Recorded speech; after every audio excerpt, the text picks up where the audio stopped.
Oh, I don't want to set the world on fire.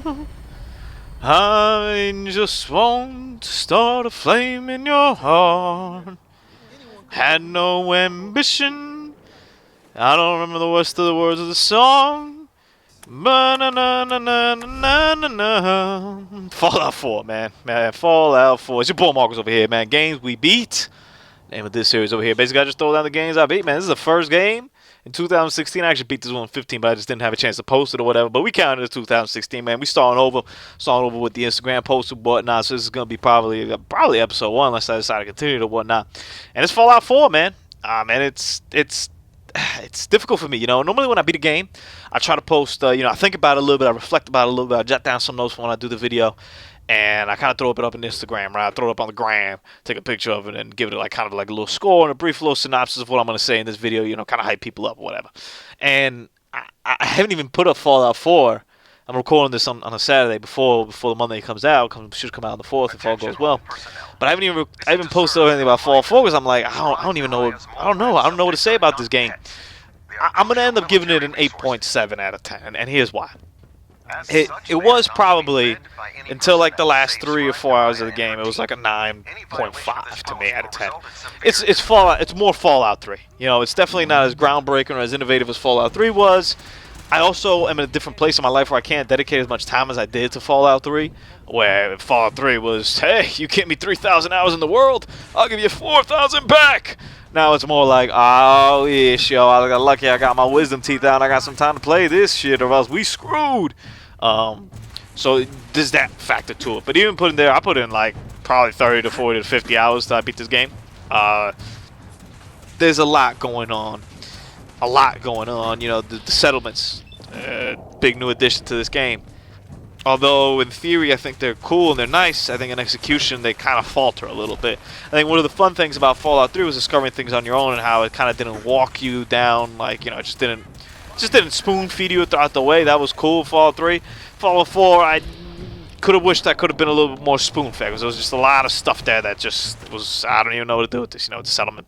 Some of the interfaces were kind of, it hasn't aged well, and when you look at something of like the PS4 and the Xbox One, you want that graphical leap, which in this game is, it looks better than Fallout 3, but it's also not crazy, but whatever, graphics aside, you want that gameplay leap, and it wasn't there for me, it really felt Fallout 3-ish in that regard, which is fine, but it's not the next step that I thought Fallout 4 would be.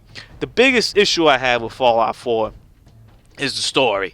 And, the story's different. I'm talking about kind of the main story here and how you end up resolving it. That the story about Fallout 4 and the good thing about Fallout itself is you kind of make up the story. Oh, that one building I ran into, that one enemy I ran into, oh, I ran into this dog here, or this, or that, or oh, I banged out this girl, or all this ghouls. You kind of make up your own story as you go along. And all the side quests, those are all great in this game. Really, really, really good. And the highlights of that. It's towards the end where, you get.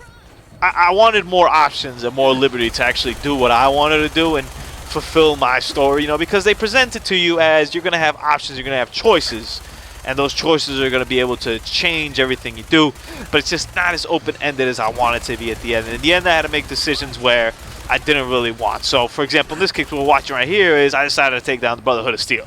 Now, that part I was cool, because they punks. Let's be real. They punks, and that's putting it lightly. They bitches. They bitches. Let's not put it that lightly. They straight up bitches. So I was cool with taking down their ship, the whatever the hell it was called. That part I was cool. But there was some missions where I was kind of like, I don't really want to do that. Like, I kind of like those people. I kind of do this. Why am I forced to do that? Why am I forced to do this? You have some leeway with it, but you don't have enough leeway. And, the whole part of your son, and when you end up finding your son and all that, that to me was pretty whack in itself. But it kind of hampered my end of the game experience because I put so many hours and I was so invested in this game. I really wanted to pan out and to see it be played out the way that I wanted to. And, then you start seeing kind of some more stuff that you don't let pass. Unfortunately, I didn't really have any bugs. Occasionally my gun would disappear or something, but you just reset your load and whatever, it's fine. But you see things like, for example, this explosion. It's pretty bad looking explosion. I mean, that explosion is like computer game circa 2003 kind of explosion, you know? Now, I passed it. I'm not a graphic, so I don't really care fully about it. But you start to notice these things, and they kind of start building up. So, in conclusion, if you got 60, 70 hours to burn on a game like Fallout and you want to give yourself some open world fun, well, then this is definitely the game for you. But if you're looking to have that same experience I had when I played Fallout 3 or even Fallout New Vegas to a certain extent, because New Vegas kind of took a different tone. Although I didn't like New Vegas as much as 3, I still enjoyed it. I'm not sure if you're going to be able to get that in Fallout 4. But 8.7 out of 10, man, that ain't bad at all, man. I don't regret playing it at all. I don't regret all the time I invested in it. The first-person shooting mechanics of it, as we see here, are a lot better. They really improved on that. The VATS now are moving instead of static, which I think is a very good call because it just doesn't let you sit there and just plan it all out without doing anything. It takes a little more skill. My favorite perk was the mystery guy that every once in a while shows up when you use the VATS, which that guy is awesome. He's a hero. And one of my favorite banters is Nick Valentine,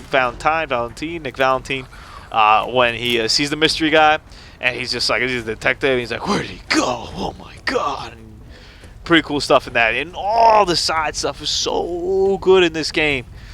Just that last moment, I don't know, just left a bad taste in my mouth, man.